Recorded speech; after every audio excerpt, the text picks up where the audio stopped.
নবীর মুখে শুনছি সে নাকি জান্নাতি।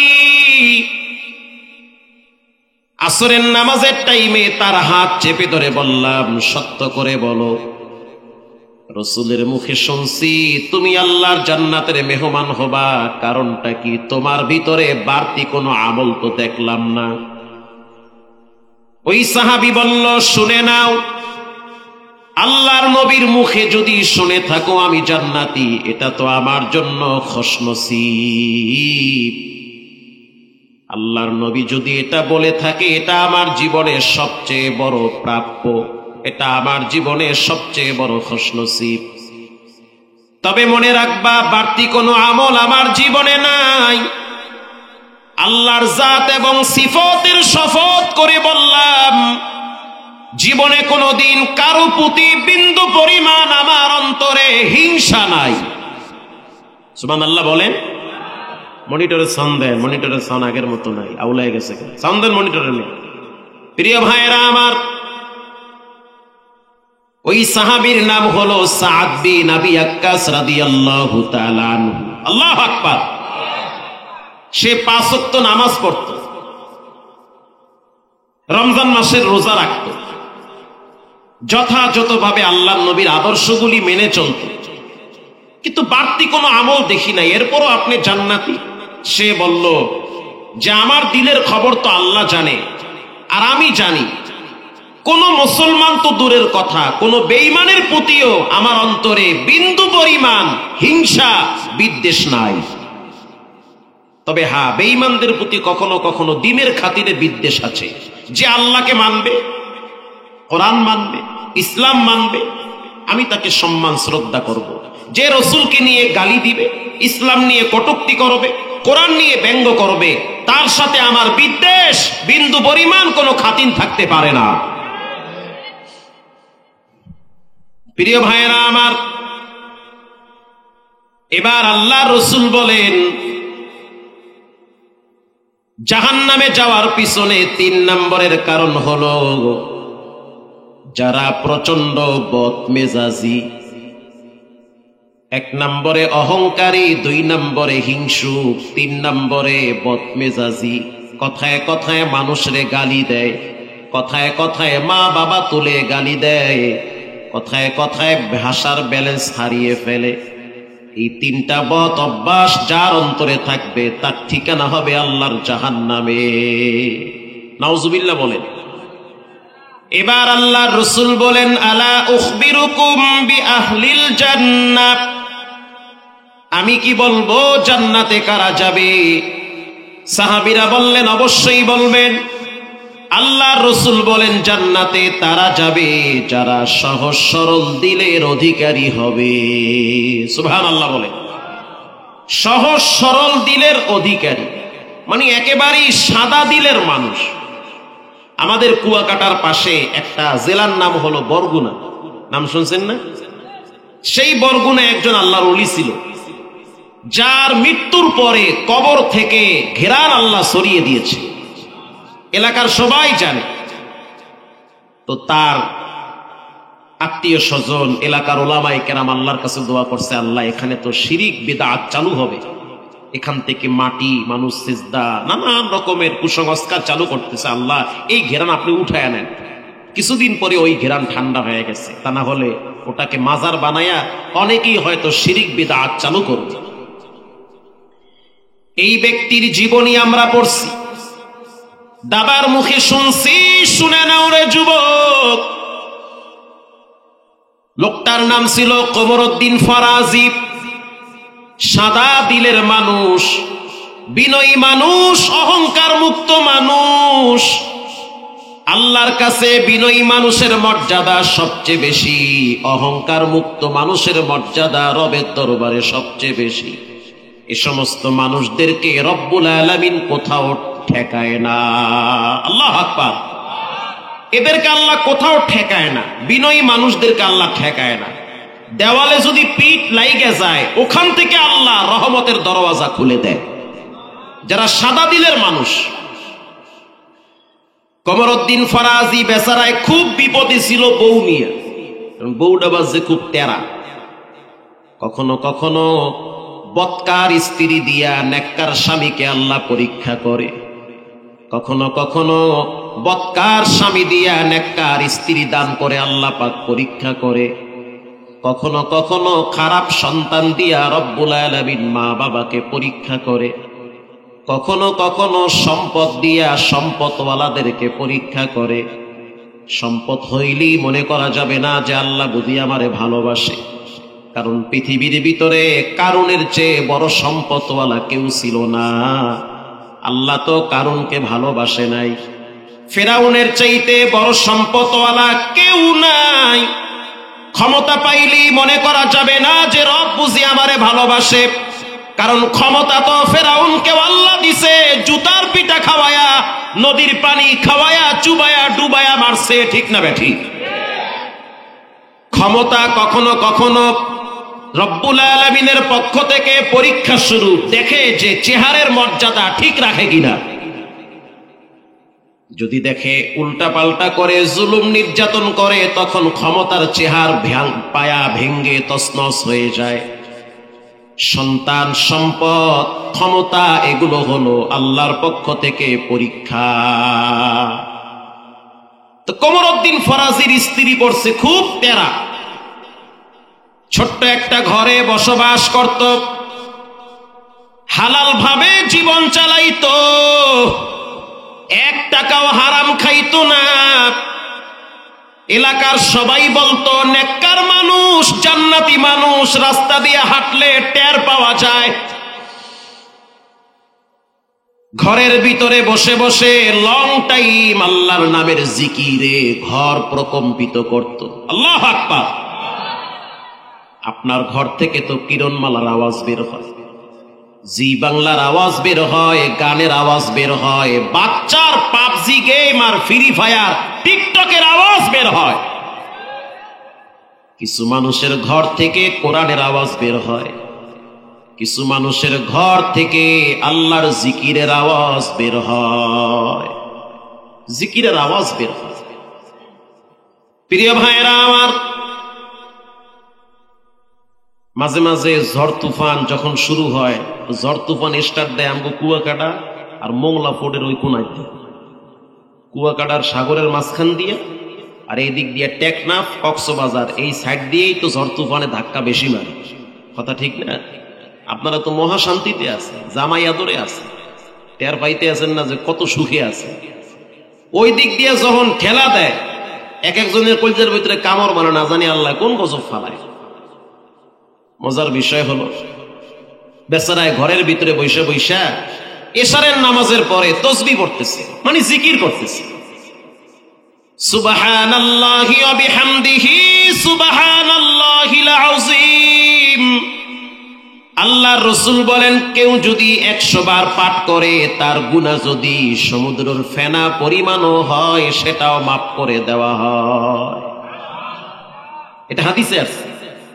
কেউ যদি এই দোয়াটা 100 বার পড়ে, সুবহানাল্লাহি ওয়া বিহামদিহি সুবহানাল্লাহিল আযীম, রাসূল বলেছেন তার পাপ যদি সমুদ্রের ফেনা পরিমাণও হয়, ওটাও আল্লাহ তাআলা গোপনে ক্ষমা করে দেয়।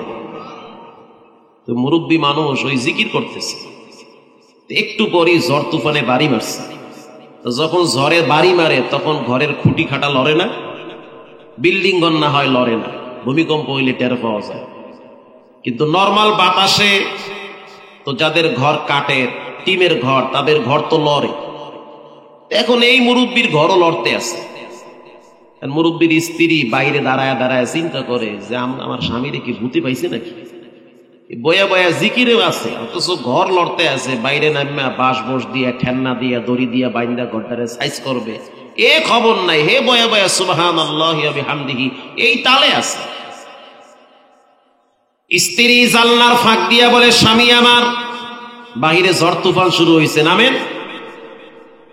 স্বামীর কোনো খবর নাই, সে জিব্বা লড়ায় লড়ায় পড়তেছে, আল্লাহু হাজিরিন আল্লাহু নাজিরিন। এই জিকিরে কি যে মজা, যে করে না সে বুঝতে পারে না। বোম্বাই মরিচ চেনেন? বড় বড় মোটা মোটা মরিচ চেনেন না? এটা বাদ দিয়ে অনেকে খায়। আমাকে বরিশালের মানুষ বেশি খায়, খায় আবার কান্দেও, নাক ডলে, চোখ ডলে, পানিও পরে, নাহের পানি আর চোখের পানি এক হয়ে আছে। একজন রে জিগায়, কিও ভাই খান আবার কান্দেন? খাইতেও মজা, কানতেও মজা। কথা ঠিক না ভাই? ঠিক। বোম্বাই মরিচ, খাইতেও মজা, কানতেও মজা। আল্লাহু হাজিরিন আল্লাহু নাজিরিন, ও মালিক তুমি আর আমি, আমি আর তুমি, কেউ নাই। গোপনে আমি যত পাপ করছি তোমার কাছে আমি ধরা, একটা পাপ যদি ফাঁস করে দাও লজ্জায় সমাজে মুখ দেখানো যাবে না। গোপনে আল্লাহর কাছে দোয়া করতে কি যে মজা। পাবজি আর ফ্রি ফায়ার পার্টি কেমনে বুঝবা? বুঝবা বাপ মার দুইজন, একজন যখন বুঝবে মরবে তখন টের বাবা সংসার চালাইতে কি মজা। মোবাইল লঙ্গিরি খবর থাকবে না। কথা কন না কা? জোতা কই আর তুমি কই, হুশ নাই, বিড়ি খাওয়ার টাইম নাই, তাড়াতাড়ি টাকা পয়সা কামাই করো, বোন দুইটা আছে বিয়ে দেওয়া লাগবে।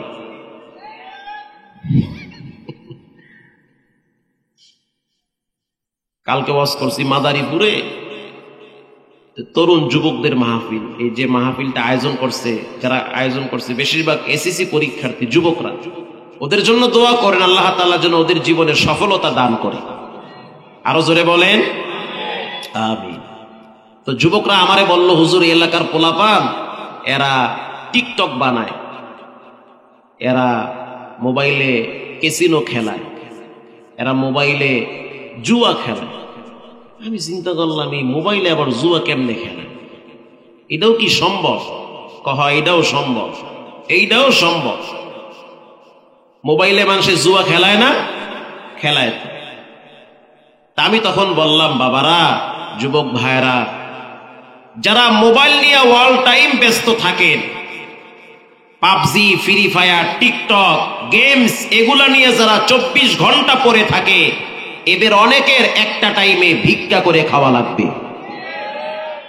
জি, আপনি বললেও ঠিক, না বললেও ঠিক। আমি অনেকের দেখছি। আমি জঙ্গল দিয়ে উঠতে আর মৌলবি না, আমি ঢাকা সিটিতে জুমা পড়াই, মতিঝিলে। আমার জুমায় মুসল্লি হয় 9 থেকে 10,000।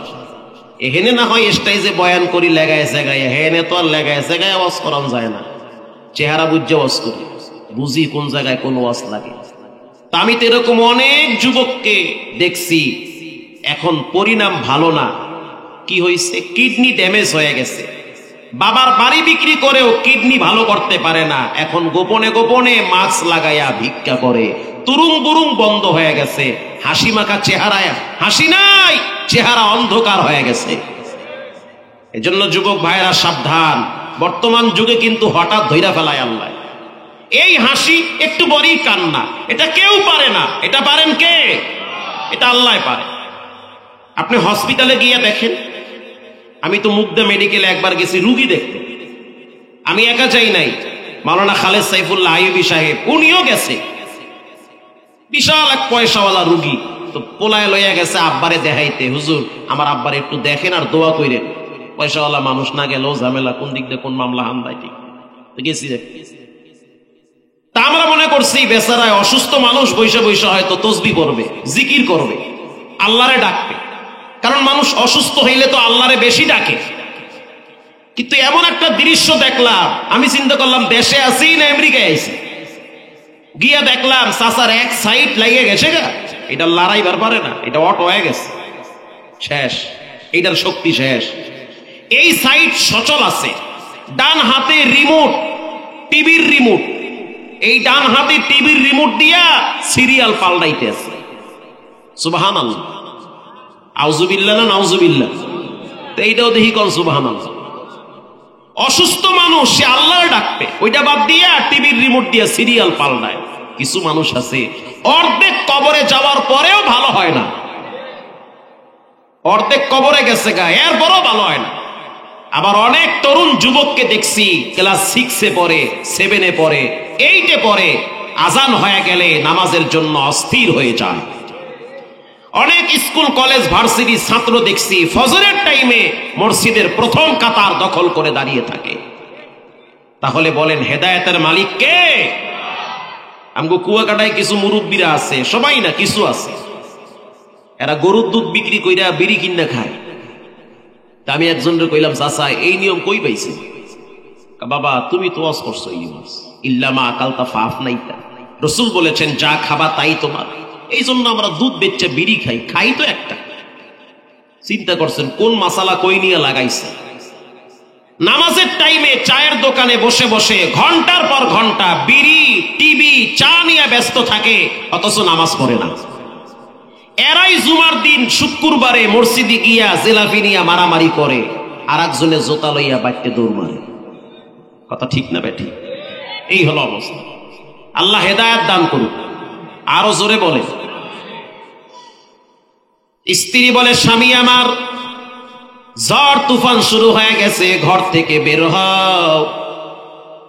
স্বামী বলতে আছে, ঝড় তুফানের টাইমে আল্লাহকে বেশি ডাকতে হয়, এজন্য আল্লাহরে ডাকি।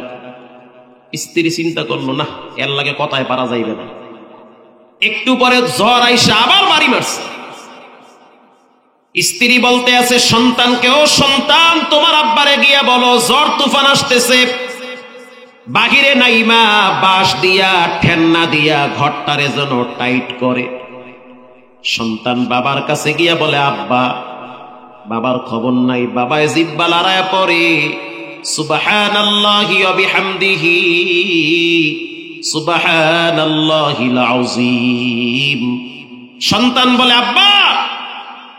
বাবায় জিব্বা লড়ায় পড়ে, আল্লাহু হাজিরিন। সন্তান আবার ডাক দিছে, বাবা। বাপ কয়, আব্বা আব্বা না কইয়া আল্লাহ আল্লাহ কয়। আব্বা আব্বা না কইয়া আল্লাহ আল্লাহ কয়। 100 বার আব্বা আব্বা কইলে 10 পয়সারও নেকি হইবে না। একবার যদি আল্লাহ কও, জান্নাতে একটা গাছ লাগানো হবে। তা আল্লাহ আল্লাহ কও, এত আব্বা আব্বা কইয়া ফেনা উড়াইও না। তো পোলায় বাবার ধমক হইনা মায়ের দ্বারা গিয়া কয়, বাবাই তো ফুল পাগল হয়ে গেছে। বাবাই তো ফুল পাগল। গিয়া কই, আব্বা। আব্বা কয়, আব্বা আব্বা না কইয়া আল্লাহ আল্লাহ কর। স্ত্রী ধমক দিয়া বলতেছে, কিও দর বেশি দেহার জায়গা পাও না, ঝড় তুফানের লাগে কি দর বেশি, বাইরে নেব। আচ্ছা আপনি বল, আপনারা বলেন, বইয়ের লাগে কি পীরগিরি চলে? কথা কন না। বইয়ের লাগে কি বুজুর্গি চলে? হে তো বউ, যতই দর বেশি দেখায় বউয়ের ধারে গেলে সবাই ঠান্ডা। কথায় কথা আসে, থানবীর কথা মুস্কি হাসিতে। পিশাব বউরে কইতে আছে, এত মানুষ আমার কাছে আসে ফু নেতে, তুমি তো কোনোদিন কইলে না যে স্বামী আমার একটা ফু দিয়ে দাও। কথা কি বুঝতেছেন? তার মানে সবাই আমারে পিশাব মানে, বউ পিশাব মানে না, বউ আমারে পীর কয় না।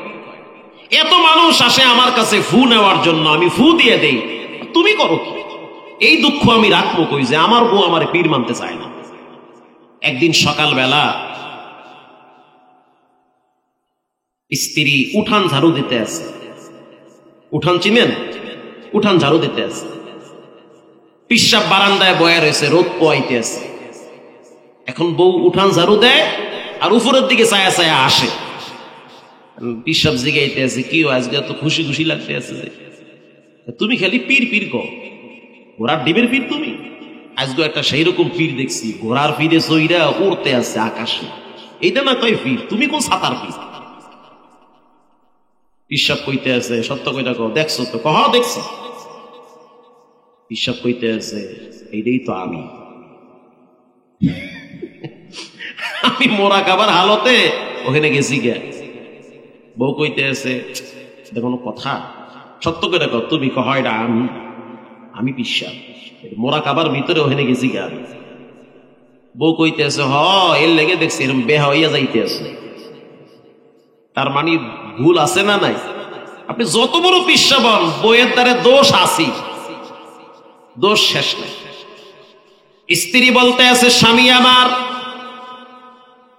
ঝড় তুফানের সাথে দর বেশি চলে না, বাহিরে নাইমা দড়ি দিয়া বাঁশ দিয়া ঠেন্না দিয়া ঘরটারে সোজা কর। কোমরউদ্দিন ফরাজি খাঁটি একজন আল্লাহর ওলি, জিব্বা লড়ায় বলতে আছে, ও বিবি আমার শুনে নাও, যেই ঝড় তুফান শুরু হয়েছে এটা কি তোমার বাবাই দিছেনি? কয় না, দেয় নাই। দিছে কে? আল্লাহ দিছে। তো হে আল্লাহরই তো আমি ডাকতে আছি। সুবহানাল্লাহ বললেন না? এই যে ঝড় তুফানে ঘর লড়ে, এটা কি তোমার আব্বাই দিছে? না। দিছে কেডা? আল্লাহ দিছে। আরে পাগল, আমি তো এই আল্লাহরই ঠান্ডা করতে আছি। এই হলো কোমরউদ্দিন ফরাজি। মৃত্যুর সময় চেহারা হলুদ হয়ে গেছে, মুখ থেকে সূরা ইয়াসিন বের হয়ে গেছে। মৃত্যুর পরে কবর থেকে, শরীরের থেকে ঘ্রাণ আল্লাহ পাক চতুর্দিকে ছড়ায় দিছে। খাঁটি আল্লাহর ওলি, সাদা দিলের মানুষ, দুনিয়ায় কিছুই ছিল না তার, ছোট্ট একটা ঘর ছিল। তার ইন্তেকালের পরে তার বউ হেও আল্লাহর ওলি হয়ে গেছে। পরে চিন্তা করলাম, আমি কার সংসার করছি? এ তো খাঁটি আল্লাহর ওলি। আল্লাহু আকবার বলে। তাহলে জান্নাতে যেতে হলে আপনার দিলটাকে সাদা রাখতে হবে। আফ্রিকার কালো বেলাল, ইয়াউমা লা ইয়ানফাউ মালু ওয়ালা বানুন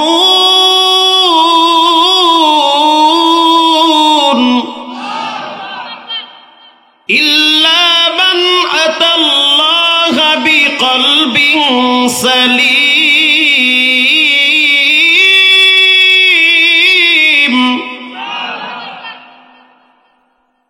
কিয়ামতের ময়দানে মাল কাছে আসবে না, সন্তান কাছে আসবে না। সাদা দিলওয়ালা ব্যক্তিদেরকে আল্লাহ ডাইকা ডাইকা জান্নাতের ভিতরে ঢুকাইয়া দিবে। ভাইরা আমার, দিলটাকে সাদা রাখবেন। বেলাল কালো মানুষ, দিলটা কি কালা না সাদা? মনে হিংসা রাখবেন। এই হিংসার রোগে আমরা হুজুরেরা বেশি আক্রান্ত। কি কিও ভাই, ঠিক না? খালি গুতাগুতি, ঠেলা ঠেলি।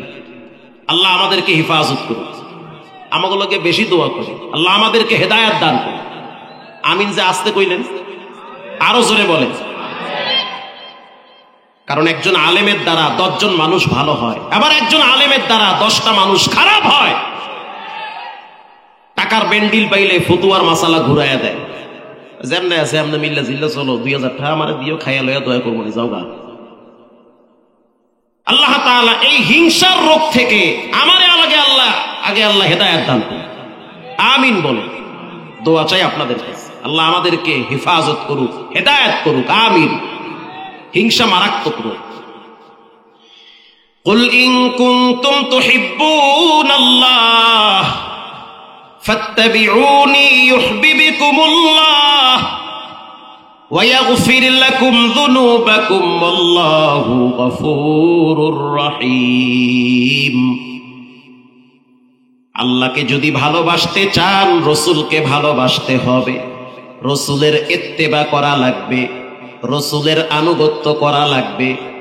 এই সমাজের 10টা যুবক 5টা নায়িকার নাম জানে, 10টা নায়কের নাম জানে, 10টা খেলোয়াড়ের নাম জানে, কিন্তু নবীর নাম শুদ্ধ করে পারে না। রংপুরে ওয়াজে গেছি তো এক যুবক খুব ভক্ত, আমার বিশাল ভক্ত, পারে না কোন জায়গাটা খাওয়াইতে। নেটে আমার বয়ান দেখছে, বিশাল ভক্ত, কিন্তু নামাজ পড়ে না। আমি ওরে বললাম, যুবক ভাই, নামাজ কালাম পড়ো, শুক্রবার পড়ি। মানে ওই মনে করছে শুক্রবার পড়লি হয়, বাকি দিন না পড়লে সমস্যা নেই। আচ্ছা, ভালো কথা। আমি অনেক কথা গল্পে গল্পে বললাম, তুমি কি ছানা পারো? ছানা খাই। ও আল্লাহ কয় কি? তার মানে সে পারে না। বলেন, নামাজের ভিতরে ছানার নিয়ম আছে না নাই? ছানা সুবহানাকা আল্লাহুম্মা ওয়া বিহামদিকা, এইটা তো আমাকে মাদ্রাসার মক্তবের বাচ্চারা পারে। অথচ এই সমাজের অনেক 30 বছরের যুবক ছানাও পারে না, আউযুবিল্লাহও পারে না, নাউযুবিল্লাহও পারে না। প্রিয় ভাইয়েরা আমার, আল্লাহকে যদি ভালোবাসতে চান, রসুলকে মানতে হবে। জন্মের পরে ডান কানে আজান, বাম কানে ইকামত। আজানের ভিতরে আশহাদু আন্না মুহাম্মাদার রাসূলুল্লাহ, বলেন মুহাম্মদ শব্দ আছে না নাই? এটা আল্লাহ ঢুকাইয়া দিছে, এটা ভালো করে ভিতরে ঢুকাও। এরে ভুললে গেলে জীবন শেষ। হঠাৎ আপনার মৃত্যু চলে আসছে, লাশ সামনে ফালায়া রাখছে, ইমাম সাহেব দাঁড়ায় গেছি, 4 তাকবীরে আপনার জানাজা হবে। জানাজার ভিতরে কিছু দোয়া কালাম আছে না নাই? সন্তানদেরকে শিখান, সন্তানদেরকে টুপি চিনাবেন, দাড়ি চিনাবেন, জুব্বা চিনাবেন, মেসওয়াক চিনাবেন, সন্তানকে মসজিদ চিনাবেন, সন্তানকে নামাজ চিনাবেন, সন্তানকে কবরস্থান চিনাবেন, সন্তানকে চার বিহারার পালকি চিনাবেন, সন্তানকে ঈদের জামাত দেখাবেন। যেই সন্তানকে রব চিনাবেন না, নবী চিনাবেন না, ওই সন্তান একটা টাইমে মা বাবাকেও চিনবে না।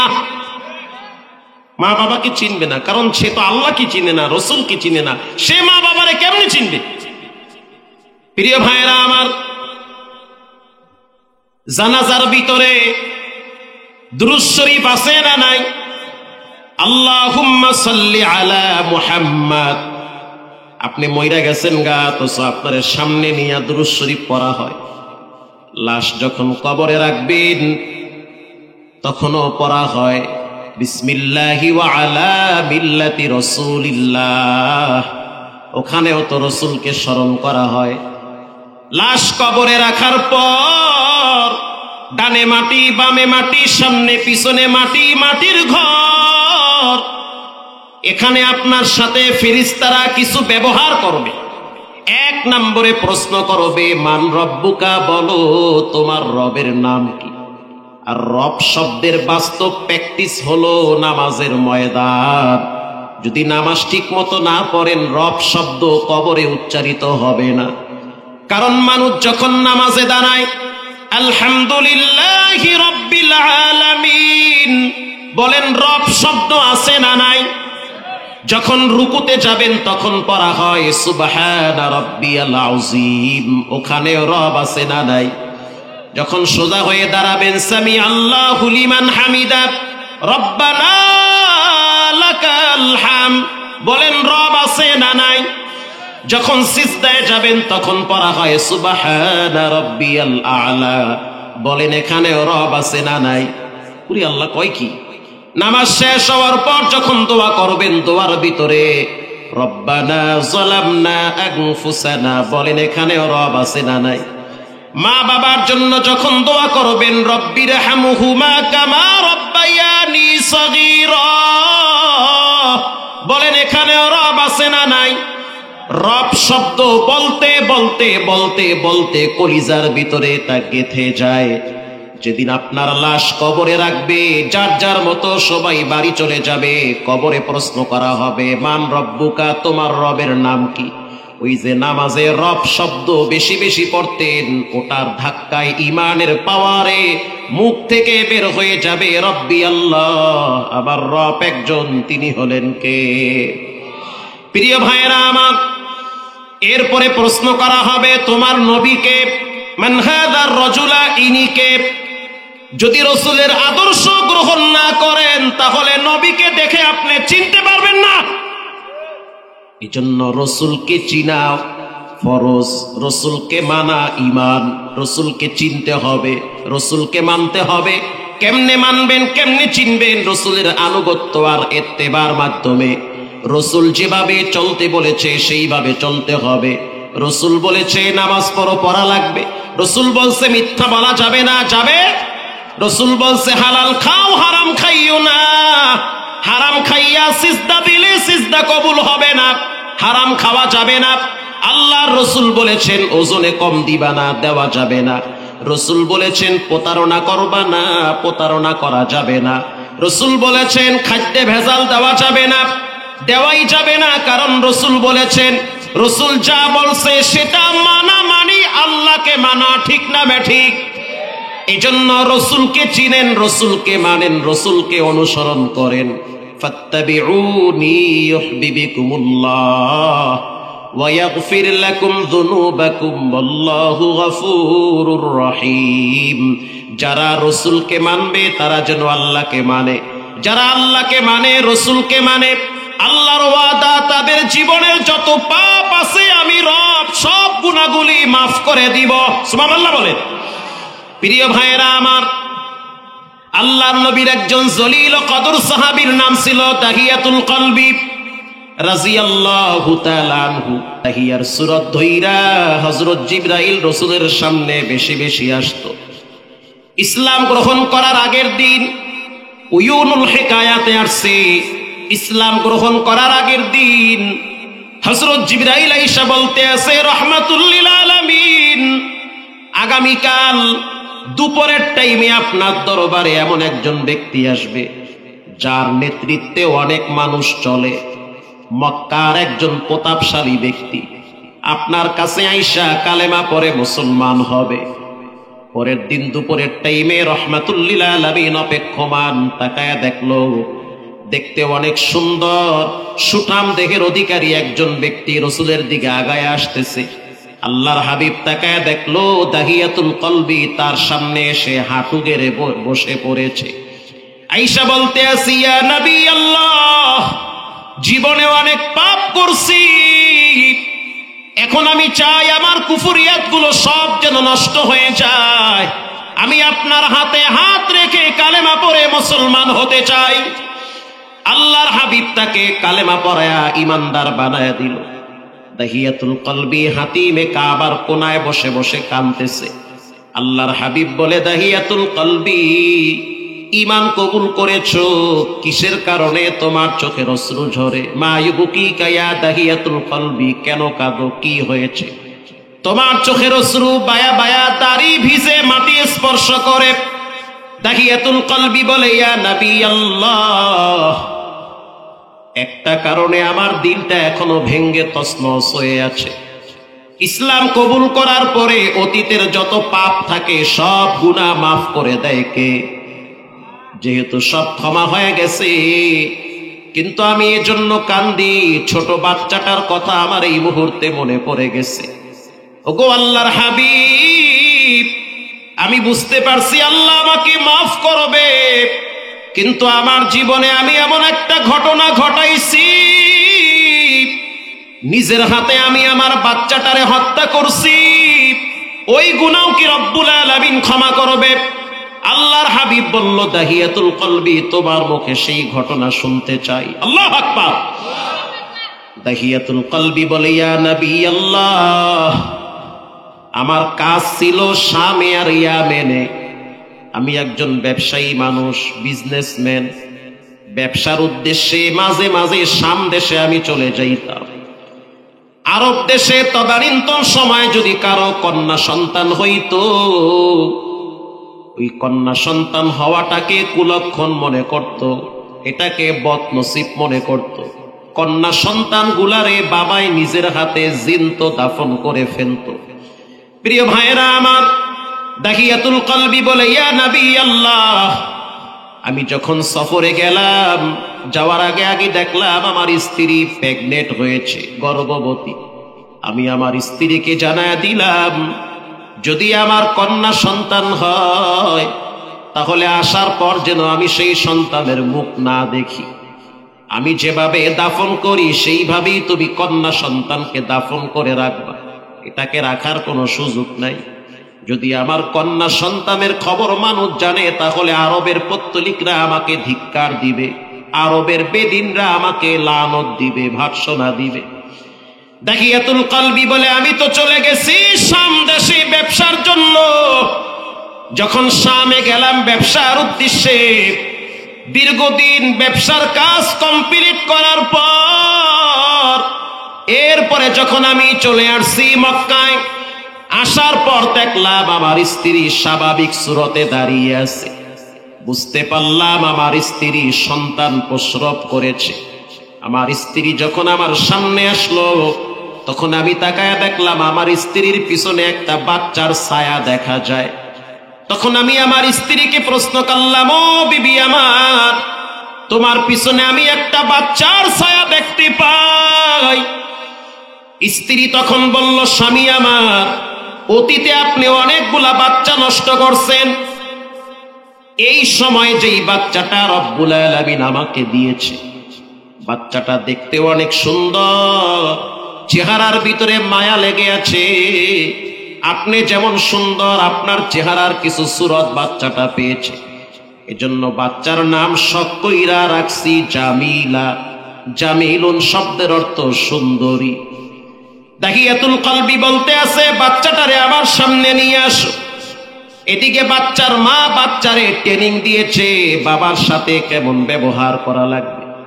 তোমার বাবা কিন্তু সত্য দিলের মানুষ, বাবার সামনে গিয়া বাবার সাথে সুন্দর ব্যবহার করবা, বাবার গলা জড়ায় ধইরা বাবার কপালে চুমা দিবা, বাবা যেন তোমাকে দেখে তার দিল ঠান্ডা হয়ে যায়।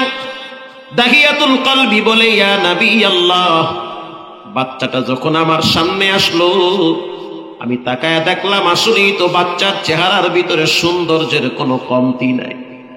আমি তখন আমার বিবিরে বললাম, বাচ্চাটাকে এবার কি করবা বলো? স্ত্রী বলল, স্বামী আমার, এই বাচ্চাটাকে কোনোভাবেই হত্যা করা যাবে না, এটাকে যদি হত্যা করেন তাহলে কিন্তু আমি আপনার সংসারে থাকবো না।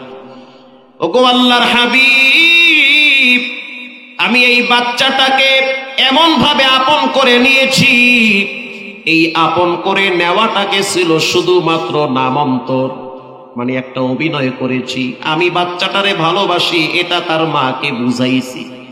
আসলে আমার দিলের ভিতরে বাচ্চার প্রতি বিদ্বেষ, বাচ্চাটারে আমি সুযোগ মতো হত্যা করে ফেলব। একদিন আমি আমার স্ত্রীকে বললাম, ও বিবি আমার বন্ধু বান্ধব যারা আছে তাদের সাথে বাচ্চাটারে দেখা করায় দিব। আমার স্ত্রী খুশিতে আনন্দে আত্মহারা হয়ে বাচ্চাটারে সাজায়া দিছে। বাচ্চাও বড় খুশি, বাবার সাথে বেড়াইতে যাবে। সাধারণত মেয়েরা বাবার ভক্ত বেশি হয়, এজন্য রাসূল বলেছেন, যখন ঘরে যাবা কন্যা সন্তান থাকলে খাবারের টোপলাটা মেয়েটার হাতে দিবা, কারণ মেয়ে জাতি দুর্বল, মেয়েদের প্রতি রবের দয়া মায়া সবচেয়ে বেশি। আবার ওই মেয়ের পায়ের নিচে তার সন্তানের জন্য জান্নাত রেখে দিয়েছেন কে? দাহিয়াতুল কলবি বলে, বাচ্চাটারে সাজায়া দিছে। সাজায়া দেওয়ার পর এই বাচ্চাটাকে নিয়ে আমি আস্তে করে রওনা হইলাম পাহাড়ি অঞ্চলে। বস্তার ভিতরে কোদাল ভইরা রাখছি, আমার স্ত্রী টের পায় নাই। কিছু দূর যাওয়ার পরে মেইন রোড থেকে লোকালয় রাস্তায় ঢুকছি। আমার মেয়েটা ডাক দিয়া বলে, আব্বু তুমি এদিকে কোথায় নিয়ে যাও? আমি বললাম, সন্তান কথা বলা যাবে না, সামনে তোমার জন্য ভালো কিছু অপেক্ষা করে। আমার বাচ্চা মেয়েটা হাসতে হাসতে আনন্দে আমার পিছনে হাঁটতে থাকে। একটা পর্যায়ে যখন আমি বাচ্চা কেটে নিয়ে, এই সন্তানটাকে নিয়ে যখন আমি চইলা গেছি মরুভূমির ভিতরে, তখন আমার সন্তান বলে, বাবা তুমি কোথায় নিয়ে আসছো? এটা তো মরুভূমি, পাথর আর বালু আর বড় বড় পাহাড়। তখন আমি চুপ ছিলাম, কিছুই বলি নাই। বস্তার ভিতর থেকে আমি একটা কোদাল বের করছি। এই কোদাল দিয়ে যখন আমি পাহাড়ি অঞ্চলের কুয়া খনন করার জন্য মাটিতে কোপ মারলাম, ওটা তো মাটি ছিল না, ওটা ছিল পাথর আর বালু। বালু আর পাথর খনন করার পর যখন গর্ত বানাইতেছি, গর্ত যখন হয়ে যাচ্ছে, তখন আমার মেয়েটা দেখলো গর্ত বানাইতে গিয়া আমার দাড়ির ভিতরে ধুলা বালু ঢুইকে গেছে। তখন আমার বাচ্চার কচি হাত দিয়ে আমার দাড়ির ধুলাগুলা পরিষ্কার করেবার বলে, আব্বু তোমার বুঝি কষ্ট হয়? নিজের হাতে খনন করার পর এরপরে আমি আমার বাচ্চাটাকে বললাম, জামিলা তাকায় দেখো গর্তটা কেমন দেখা যায়। আমার বাচ্চা মেয়েটা যখন গর্তের দিকে তাকাইলো, তখন আমি বাচ্চাটাকে নিজের হাত দিয়া ধাক্কা মারছি। এমন জোরে ধাক্কা মারলাম, বাচ্চাটা গর্তের ভিতরে উবড়ায়া পড়ে গেছে। তখন আমার বাচ্চা মেয়েটা চিৎকার মেরে বলে, বাবা বুঝতে পারছি এই সমাজে কন্যা হয়ে জন্মগ্রহণ করাটাই ছিল সবচেয়ে বড় অপরাধ। আমি আমার মায়ের মুখে শুনছি আমার আব্বার দিল নাকি শক্ত। পরে আবার শুনছি, ও মা তোমার বাবা তোমাকে দেখার পরে তোমার বাবার দিলটা ঠান্ডা হয়ে গেছে, নরম হয়ে গেছে। মায়ের কথা ভুল ছিল, তোমার শক্ত দিল আল্লাহ নরম বানায় নাই। ও আব্বা জান, আপনার পায়ে হাত দিয়া বলি, আপনি যদি আমাকে হত্যা করেন আমার এই ছোট্ট জীবনটা এখানেই শেষ হয়ে যাবে। তার চেয়ে আপনি মক্কাবাসীকে জানায় দেন আপনার কন্যা নাই। আমি জীবনে কোনোদিন আপনাকে বাপ বলে ডাকবো না। প্রয়োজনে দেশ ছেড়ে অন্য দেশে চলে যাব, তারপরও আমারে হত্যা করিয়েন না। এই কথা রসুলের সামনে বলে রাসূলুল্লাহর চোখের পানি বাচ্চাদের মতো ঝর্ণার মতো বেয়ে বেয়ে পড়তেছে। এরপরে দাহিয়াতুল কলবি বলে, ইয়া নবী আল্লাহ, বড় একটা পাথর উঁচা করে আমি আমার বাচ্চার বুকের উপরে আঘাত করছি, তখন বাচ্চার বুক থেকে রক্তগুলা ফুলকি দিয়ে আবার চেহারা এসে আঘাত করেছে।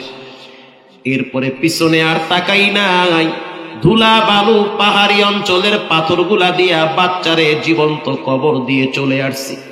আমার বাচ্চার শেষ আওয়াজ ছিল, আব্বা তুমি এটা কি করলা? এই আওয়াজ শোনার পরে আর কোনোদিন আমি এই আওয়াজ শুনতে পাই নাই। ওই দিনের পর থেকে আমি ঘুমাইতেও পারি না, খাইতেও পারি না।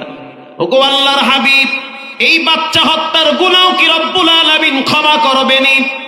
আল্লাহর রাসূল বলেন, ওয়ায়াগফির লাকুম যুনুবাকুম ওয়াল্লাহু গফুরুর রহিম।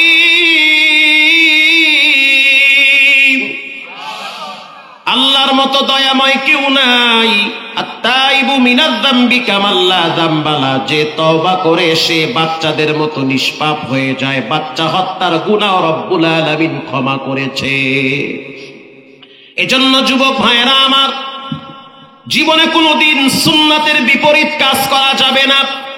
আল্লাহর নবীর আদর্শকে দিল থেকে ধারণ করেন। খানা খাওয়ার সময় দস্তারখানা বিছায়া খানা খাবেন। মসজিদে ঢুকার সময় জিহ্বা লড়াইয়া পড়তে হবে, আল্লাহুম্মা ইফতাহলি আবওয়াবা রাহমাতিক। নেতা চিনলেন, নেত্রী চিনলেন, মার্কা চিনলেন, রাসূল চিনলেন না, এর চেয়ে হতভাগা আর কে হতে পারে? আপনার ঘরে কত রকমের বই পাওয়া যায়, কত ইতিহাস পাওয়া যায়, অথচ আপনার ঘরে রাসূলুল্লাহর দুই একটা সিরাতের কিতাব পাওয়া যায় না। ঠিক না ব্যাঠিক? আর রাহিকুল মাখতুম কিনবেন, সিরাত ইবনে হিশাম কিনবেন, তাফসীর ইবনে কাসির কিনবেন, আল বিদায়া ওয়ান নিহায়া কিনবেন। এগুলো ঘরে রাখবেন, মাঝে মাঝে খুলে খুলে এগুলো একটু পড়বেন। বুঝতে পারবেন রাসূলের মতো শ্রেষ্ঠ চরিত্রবান ব্যক্তি পৃথিবীতে আর কেউ ছিল না। পৃথিবীর কোন মানুষ বুকে হাত দিয়ে বলতে পারবে না যে আমার আব্বার চরিত্র ফুলের মতো পবিত্র। কেউ বলতে পারবে না যে আমার মায়ের চরিত্রের ভিতরে কোনো কলঙ্কের দাগ নাই। কারণ বাচ্চা জন্ম দেওয়ার আগেও তো মা বাবা আকাম করতে পারে, সেই পাপ পৃথিবীর কেউ না জানলেও জানেন কে? একজন ব্যক্তির ব্যাপারে রব্বুল আলামিন বলেন, وَإِنَّكَ لَعَلَى خُلُقٍ عَظِيمٍ।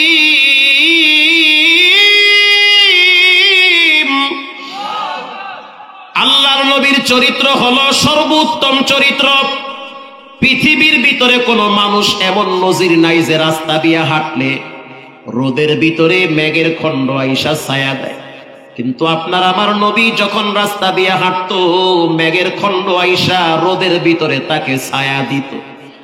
দুনিয়ার মানুষ ঘামাইলে গন্ধ বের হয়, বুখারী শরীফের হাদিস। আল্লাহর নবী যখন ঘামাইতো তখন শরীর থেকে মিশক আম্বরের ঘ্রাণ বের হতো। মা আয়েশা বলেন, রাসূলুল্লাহর ঘামগুলা বোতলের ভিতরে ভইরা রাখতাম, বিবাহের অনুষ্ঠানে পারফিউম হিসাবে সেগুলা ব্যবহার করতাম। আপনার আমার নবীর মর্যাদা কত বেশি! 10টা মিনিট আমাকে সময় দেওয়া যাবে? যাবে? কষ্ট হবে না তো? এই পৃথিবীতে কোন নবীর মেরাজ হয় নাই, শুধুমাত্র আপনার আমার প্রিয় নবীর মেরাজ হয়েছে সশরীরে। আল্লাহু আকবার। রাসূলুল্লাহর যেই বছর মেরাজ হয়েছে ওই বছরটা ছিল আমুল হুজুন, কষ্টের বছর, চিন্তার বছর।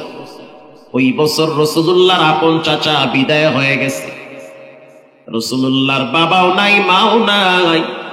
আপন চাচা যে রাসূলকে নিরাপত্তা দিয়ে রাখতো সেও কবরে গেছে। সহধর্মিনী খাদিজাতুল কুবরা সেও কবরে চলে গেছে। আল্লাহর নবী বাহিরে কষ্ট করত, ঘরে গেলে মা খাদিজার আদর যত্নে আর ভালোবাসায় সব ভুলে যেত। রাসূলুল্লাহ খাদিজাকে সবচেয়ে বেশি ভালোবাসত। আল্লাহর রাসূল বলেছেন, যতদিন খাদিজা আমার সংসারে ছিল ততদিন আমি দ্বিতীয় কোনো নারী গ্রহণ করি নাই।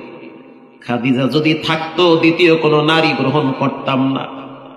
খাদিজাকে রব্বুল আলামিন নিজে আরশে আজিম থেকে সালাম জানিয়েছে। এমন একজন মহিয়সী নারী খাদিজাতুল কুবরা, সেও মারা গেছে। ওই বছরটা ছিল হিজরতের 1.5 বছর আগে অথবা 1 বছর আগে। কষ্টের বছর, চিন্তার বছর, মানসিক যন্ত্রণায় রাসূলুল্লাহ ভুগতেছে। আল্লাহর হাবিব যখন দেখলো মক্কাবাসী তার দাওয়াত কবুল করে না, মুষ্টিময় কয়েকজন গরিব মুসলমান তার দাওয়াত কবুল করেছে, আল্লাহর হাবিব চলে গেল তায়েফের জমিনে। ডাক দিয়া বলে, ও তায়েফের সরদারেরা, তোমাদের কাছে দাওয়াত নিয়ে আসছি। কুলু লা ইলাহা ইল্লাল্লাহ তুফলিহুন, লা রাজ্জাকা ইল্লাল্লাহ, লা মা'বুদা ইল্লাল্লাহ। সিজদা পাওয়ার উপযুক্ত, রিজিক দেওয়ার মালিক, হায়াতের মালিক একজন, জবান খুলে বলেন তিনি হলেন কে? লম্বা ইতিহাস। তায়েফের 3 গোত্রের 3 জন সরদার রাসূলকে তাড়িয়ে দিয়েছে। শুধু তাড়াইয়া দেয় নাই, পাথর মেরে মেরে রাসূলকে রক্তাক্ত করেছে। আল্লাহর হাবিবের সামনে ফেরেশতারা বলে, একটু অর্ডার দেন, তায়েফের 2 পাশের পাহাড়ের পৃষ্ঠে তায়েফবাসীকে আমরা ভর্তা করে ফেলব। আল্লাহর রাসূল বলে, আল্লাহ আল্লাহুম্মা হাদি কওমি ফাইন্নাহুম লা ইয়ালামুন। আয় আল্লাহ, তায়েফবাসীকে আপনি হেদায়েত দেন। এরা যদিও আমার কালেমা গ্রহণ করে না, এদের পরবর্তী প্রজন্ম আমার দাওয়াত গ্রহণ করবে। আল্লাহু আকবার।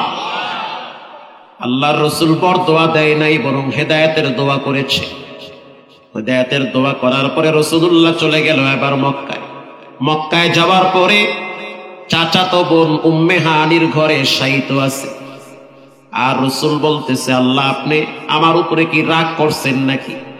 খুতবায়ে জুলফিকারে আসছে, আল্লাহ আপনি কি আমার উপরে রাগ করছেন? যদি রাগ করে থাকেন তো আপনি আমারে মাফ করে দেন।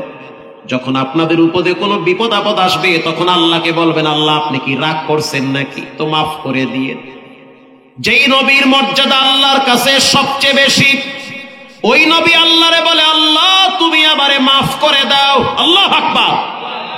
মাফ করে দেন, আল্লাহ রাগ করিয়েন না, মাফ করেন। আপনারে চিনি, আপনি কেমন পাওয়ারফুল রব, আপনারে ভালো করে চিনি, আপনি রাগ করিয়েন না।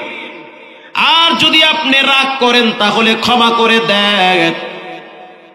আপনি কার কাছে আমারে পাঠাইছেন, কাদের কাছে পাঠাইলেন? এরা তো আমারে চিনে না, পাথর মেরে মেরে আমার জুতা রক্তে আটকে গেছে, আমি দাঁড়াইতে পারি না, বসতেও পারি না, বাচ্চারা আমারে পাগল বইলা পাথর মারে। বলেন এই দৃশ্য রব্বুল আলামিন দেখে কি দেখে না?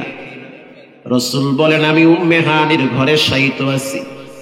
ইন দি মিন টাইমে হঠাৎ বুঝতে পারলাম, রাতের আধারে হঠাৎ দেখতে পাইলাম আমার মাথার উপরের ছাদ ফাঁকা হয়ে গেছে। ফানাজালা জিবরাইল, ফাঁকা হওয়ার সাথে সাথে জিবরাইল আমার সামনে উপস্থিত হয়েছে। আল্লাহর রাসূল চিন্তার বিষয় যে জিবরাইল তো অন্য দিক দিয়ে আসতে পারত, ওই দিন কেন ছাদের ফাঁক দিয়া ভিতরে ঢুকছে? এটা বুখারীতে আছে, ছাদের ফাঁক দিয়া জিবরাইল ভিতরে কেন ঢুকছে? তার মানে বুঝতে হবে আজকের রাতে অলৌকিক কিছু ঘটতেছে, ঠিক না বেঠিক? সুবহানাল্লাযী আসরা বিআবদিহি লাইলাম মিনাল মাসজিদিল হারাম ইলাল মাসজিদিল আকসা। সুবহান মানে পবিত্র, বান্দার পক্ষে যেটা সম্ভব না সেটা রবের পক্ষে সম্ভব, ঠিক না বেঠিক? আল্লাহর রাসূল বলেন, জিবরাইল যখন প্রবেশ করল, প্রবেশ করার পর বলে, ইয়া মুহাম্মদ সাল্লাল্লাহু আলাইহি ওয়াসাল্লাম, ইন্নাল্লাহা ইয়াকরাউকাস সালাম। আল্লাহ আপনাকে সালাম দিয়েছে। মারহাবা বলেন। আল্লাহ আপনাকে সালাম দিয়েছে। শুধু সালাম দেয় নাই, রব্বুল আলামিন আপনাকে নেওয়ার জন্য আমাকে পাঠিয়েছে। আল্লাহ তাআলা আপনাকে তার দিদার করার জন্য আরশে আজিমে দাওয়াত দিয়েছে। লম্বা ইতিহাস সংক্ষেপে বলি, রাসূলের মর্যাদা কত বেশি। আল্লাহর হাবিবকে নিয়ে যাওয়া হইল হাতিমে কাবার পাশে। হাতিমে কাবার পাশে নেওয়ার পরে রাসূল বলেন, আমাকে ওপেন হার্ট সার্জারি করা হয়েছে। সাক্কে সাদর, সিনা মোবারক চাক করা হয়েছে, বুকটা ফাইরা ভিতরে যা ছিল বের করা হয়েছে, জমজমের পানি দিয়া পরিষ্কার করা হয়েছে। স্বর্ণের পেয়ালার ভিতরে ঈমান আর হিকমত এনে ভিতরে ঢুকায়া আবার হযরত জিবরাইল জোড়া লাগায়া দিছে। আল্লাহু আকবার। আনাস ইবনে মালিক বলেন, আমি আমার চোখ দিয়া দেখছি রাসূলুল্লাহর বুক এখান থেকে চিহ্ন পড়ে আছে। হযরত জিবরাইল যে রাসূলুল্লাহকে অপারেশন করেছে, কুদরতি অপারেশন, ওপেন হার্ট সার্জারি, ওখান থেকে বিজ্ঞান আবিষ্কার করেছে বুক ফাড়ার পরেও মানুষকে বাঁচানো সম্ভব। আল্লাহু আকবার। প্রিয় ভাইয়েরা আমার, এবার বোরাককে সামনে আনা হইল। বারকুন থেকে বোরাক, বিদ্যুতের চেয়েও এটার গতি বেশি। বোরাক একটা প্রাণীর নাম। হযরত জিবরাইল এই প্রাণীটাকে জান্নাত থেকে নিয়ে আসছে রাসূলকে নেওয়ার জন্য।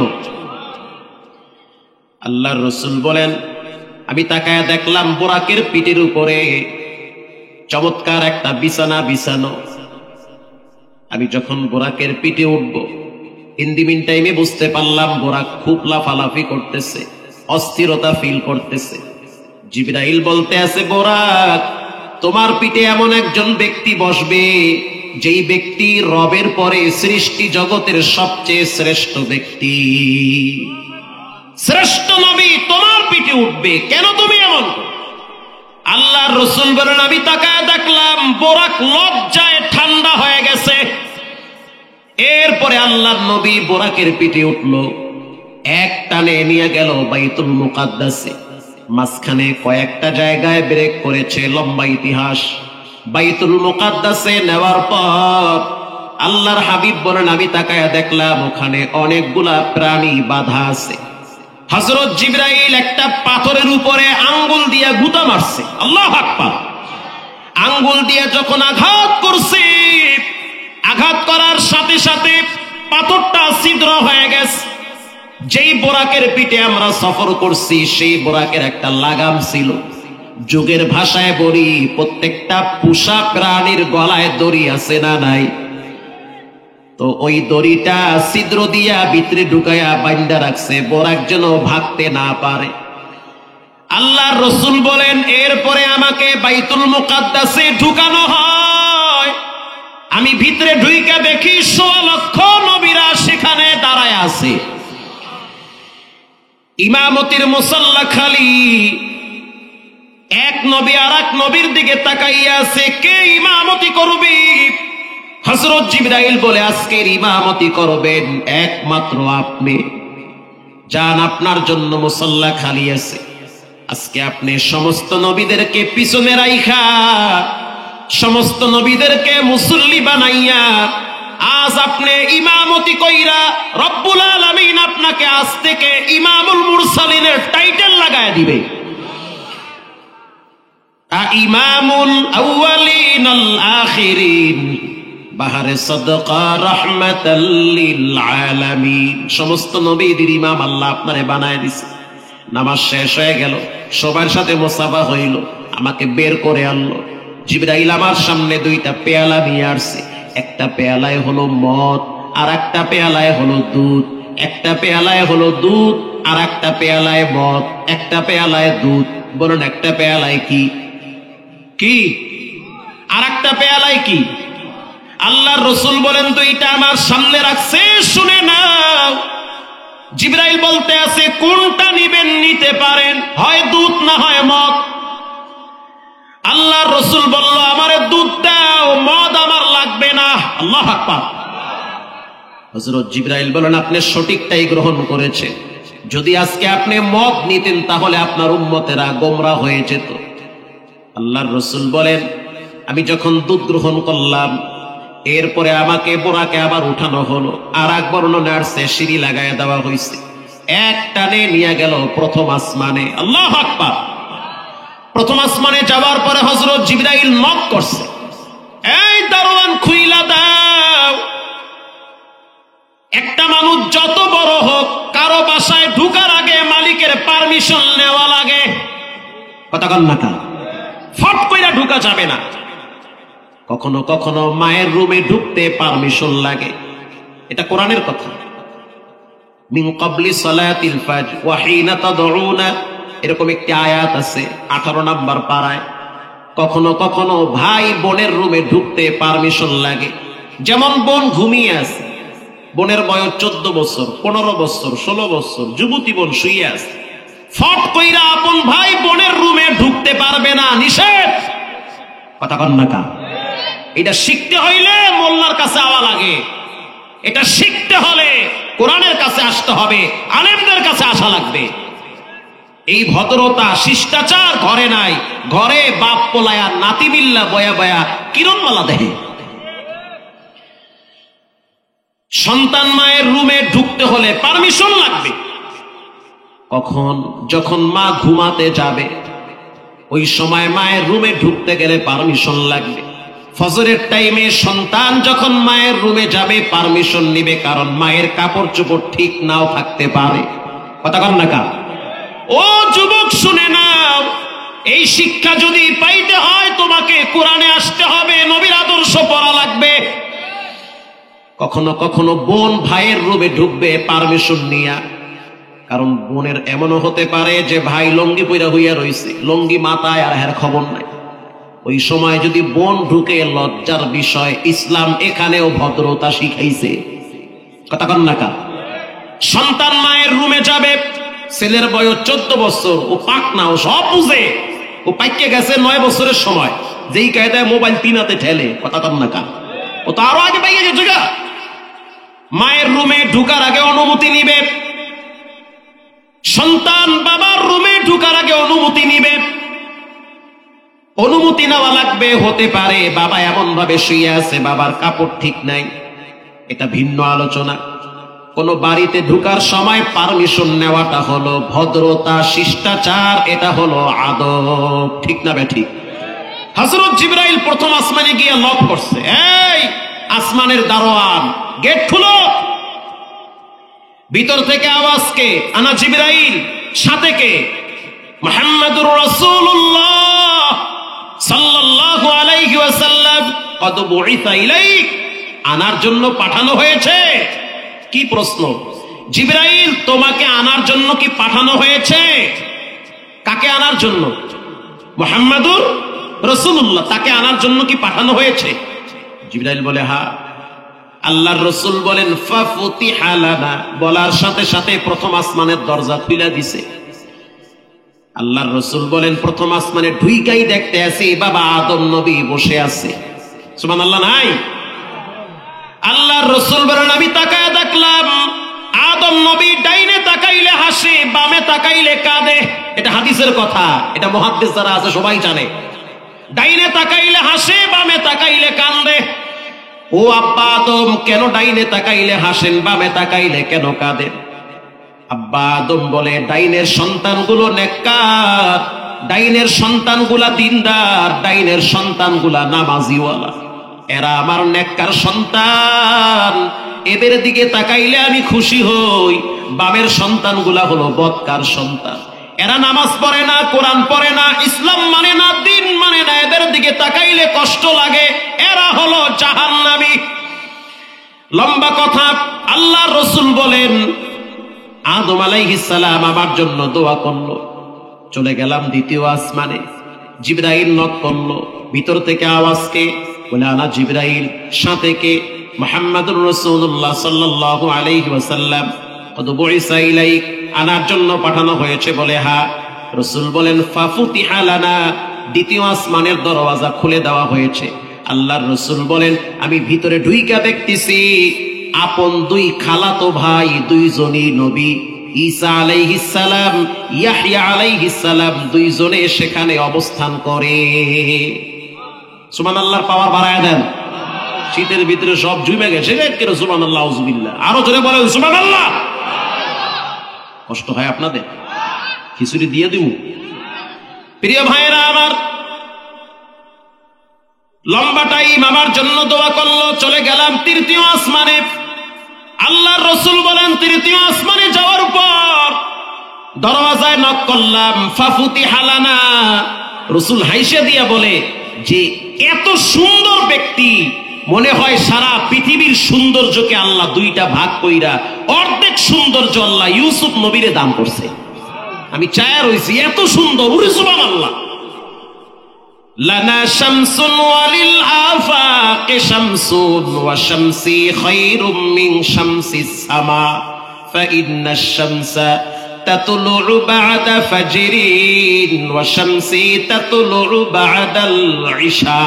মা আয়েশা বলে, পৃথিবীর মানুষ ইউসুফ নবীর জবানায় তার চেহারা দেখা জুলাইখার বান্ধবীরা ফল কাটতে গিয়ে হাত কাইটা ফেলাইছে, আর তারা যদি মোহাম্মদ নবীরে দেখতো কল্লা কাইটা ফেলাইতো। সুবহানাল্লাহ, আরো জোরে বলেন। মা আয়েশা বলেন, প্রতিদিন সকালবেলা পৃথিবীতে একটা সূর্য উঠে, আর আমার ঘরেও প্রতিদিন ইশারের নামাজের পরে একটা সূর্য উঠে। দুনিয়ার সূর্য দুনিয়ায় আলো দেয়, আর আমার ঘরে যেই সূর্য উঠে ওটা দুনিয়ায়ও আলো দেয়, কবরেও আলো দেয়, মিজানে আলো দিবে, পুলসরাতে আলো দিবে। ওই আলোতে জান্নাতে যাওয়া লাগবে। ওই আলোওয়ালা ব্যক্তি হলো মুহাম্মদুর রাসূলুল্লাহ সাল্লাল্লাহু আলাইহি ওয়াসাল্লাম। আল্লাহর রাসূল বলেন, ইউসুফ নবীর সাথে কথা হইল, দেখা হইল, আমার জন্য দোয়া করল। চলে গেলাম চতুর্থ আসমানে। চতুর্থ আসমানে যাওয়ার পর দরওয়াজায় নক করলো, খুলে দিল। ফাফুতিহা লানা। আমি ঢুইকা দেখলাম সেখানে ইদ্রিস আলাইহিস সালাতু ওয়াস সালাম দাঁড়িয়ে আছে। আমার সাথে দেখা করলো, দোয়া করলো, অভিবাদন জানালো। চলে গেলাম পঞ্চম আসমানে। দরওয়াজায় নক করলো, ফেরেশতা বলল, কে? বলে, আমি জিবরাইল। সাথে কে? মুহাম্মদুর রাসূলুল্লাহ সাল্লাল্লাহু আলাইহি ওয়াসাল্লাম। আনার জন্য পাঠানো হয়েছে? বলে, হ্যাঁ পাঠানো হয়েছে। রাসূল বলেন, ফাফুতিহা লানা। পঞ্চম আসমানটা খুলে দেওয়া হলো। আল্লাহর রাসূল বলেন, পঞ্চম আসমানে উইঠাই দেখলাম আল্লাহর একজন প্রিয় পয়গম্বর মুসা আলাইহিস সালামের ভাই হারুন আলাইহিস সালাম সেখানে দাঁড়িয়ে আছে। আল্লাহু আকবার। আমার সাথে সাক্ষাৎ হইল, মুসাফা হইছে, মুআনাকা হইছে, অভিবাদন জানিয়েছে। এরপরে চলে গেলাম ষষ্ঠ আসমানে। দরওয়াজায় নক করলো, খুলে দিল। উইঠা দেখলাম মুসা আলাইহিস সালাম সেখানে অপেক্ষায় আছে। মুসা আলাইহিস সালামের সাথে একটু পরে কিছু একটা ঘটবে। আল্লাহর রাসূল বলেন, নিয়ে যাওয়া হইল সপ্তম আসমানে, সাত আসমানে। দরওয়াজায় নক করলো, দরওয়াজাটা খুলে দিল। আল্লাহর রাসূল বলেন, ভিতরে ঢুইকা দেখতেছি ইব্রাহিম আলাইহিস সালাম বাইতুল মামুর মসজিদের সাথে হেলান দিয়া বসে আছে, আর তার ডানে বামে কোটি কোটি বাচ্চারা খেলাধুলা করে। জিবরাইল, এই বাচ্চারা কোথার বাচ্চা? জিবরাইল বলে, যাদের সন্তান ছোটবেলায় মারা গেছে এই বাচ্চাগুলা রব্বুল আলামিন ইব্রাহিম নবীর চতুর্দিকে খেলাধুলা করায়। যাদের সন্তান ছোটবেলায় মারা গেছে, ধৈর্য ধরেন, আপনার আমল দিয়া জান্নাতে যেতে পারেন অথবা নাও পারেন। যে আমল করেন জান্নাতে যাইতে অবস্থা খারাপ হয়ে যাবে। একটা সন্তান যদি ছোটবেলায় মারা যায়, ওই সন্তান কিয়ামতের ময়দানে আপনাকে জান্নাতে নেওয়ার জন্য গেটে দাঁড়ায় থাকবে, আর বলবে, দয়ার মালিক আল্লাহ, আমার আব্বারে জান্নাতে না নিয়ে আমি সন্তান জান্নাতে যাব না। আল্লাহু আকবার। শুধু তাই না, যেই বাপ সন্তানের মৃত্যুর পর ধৈর্য ধারণ করে, আল্লাহর রাসূল বলেন, কিয়ামতের দিন ওই কষ্টটা মিজানের পাল্লায় রব্বুল আলামিন ওজন করবে। অনেকের বাচ্চা পানিতে পড়ে মারা যায়, অনেকের বাচ্চা জ্বরে আক্রান্ত হয়ে মারা যায়। বাচ্চা মারা গেলে ঘাবড়াইতে নাই, রব্বুল আলামিন এমন পুরস্কার রাখছে, মরার পরে ওই বাচ্চা জান্নাতে নেওয়ার জন্য গেটে দাঁড়ায় থাকবে। সুবহানাল্লাহ বলেন। এরপরে আল্লাহর কাছে গেল। এখানে লম্বা ইতিহাস। ইনদাহা সিদরাতুল মুনতাহা ইনদাহা জান্নাতুল মাওয়া, ইনদা সিদরাতুল মুনতাহা ইনদাহা জান্নাতুল মাওয়া। জান্নাতুল মাওয়া একেবারেই পাশে একটা বড়ই গাছ, বিশাল এক কুল বৃক্ষ বড়ই গাছ। এরপরে লা বাকালা জামা, অন্ধকার অন্ধকার অন্ধকার, উপরে কি আছে আল্লাহই ভালো জানে। ফেরেশতারা আল্লাহর নূরের তৈরি আরশে আজিমটা খুঁটির আকারে ধইরা রাখছে, শক্ত করে রাখছে। তাও আবার পানির উপরে ভাসানো আছে। আসমানেও যেমন পানি আছে, সমুদ্রেও তেমন পানি আছে। আল্লাহ কোরআনে বলেন, ওয়া কানা আরশুহু আলাল মা, সমুদ্র সমুদ্রে যেমন পানি আছে, আরশে আজিমেও তেমন একটা সাগর আছে। আল্লাহু আকবার। আল্লাহর কাছ থেকে তিনি 50 ওয়াক্ত নামাজ নিয়ে আসছে, কমাইতে কমাইতে লাশ পর্যন্ত কত ওয়াক্ত পেয়েছি? 5 ওয়াক্ত। আল্লাহ বলেন, নবী আমার মন খারাপ করবেন না, কোন উম্মত যদি 5 ওয়াক্ত নামাজ পড়ে 50 ওয়াক্ত নামাজের সওয়াব আমলনামায় জমা হয়ে যাবে। শুধু তাই না, শীতের দিন যেই বান্দা কষ্ট করে মসজিদে যাবে, মান গাদা ইলাল মসজিদ আও রাহা আ'আদাল্লাহু লাহু নুজুলাহু মিনাল জান্নাহ কুল্লামা গাদা আও রাহা। আল্লাহর রাসূল বলেন, সকালে আর সন্ধ্যায় কেউ যদি মসজিদে যায়, আল্লাহর রাসূল বলেন কিয়ামতের ময়দানে জান্নাতে ওই বান্দার জন্য দস্তারখানা বিছায়া রব্বুল আলামিন মেহমানদারি করাবে। এজন্য নামাজ ছাড়া যাবে না, মা বাবার সাথে বেয়াদবি করা যাবে না। এখানে এমনও যুবক আছেন, নিজের হাতে নিজের মায়ের কবরে শোয়ায় রাখছেন, নিজের হাতে নিজের আব্বারে কবরে রাখছেন। বাবার কবরের পাশে একটু দাঁড়ান, দিল খুলে জবান খুলে জিহ্বা লড়ায় লড়ায় পড়বেন, রব্বিরহামহুমা কামা রব্বায়ানি সগীরা। আজকে আপনার ঘরে ফ্রিজে মাছ গোস্তর অভাব নাই, অথচ আপনার ছেলে মেয়ে স্ত্রী খায়, তারপরও শুকরিয়া আদায় করে না। যদি আজকে মা বেঁচে থাকতো, ঘরটা আজকে ভার ভার লাগতো। মাও নাই, বাবাও নাই, ঘরটা আজকে মনে হয় যেন খালি খালি লাগতেছে। ঘরে গিয়া দেখবেন মায়ের বিছানাটা খালি পড়ে আছে।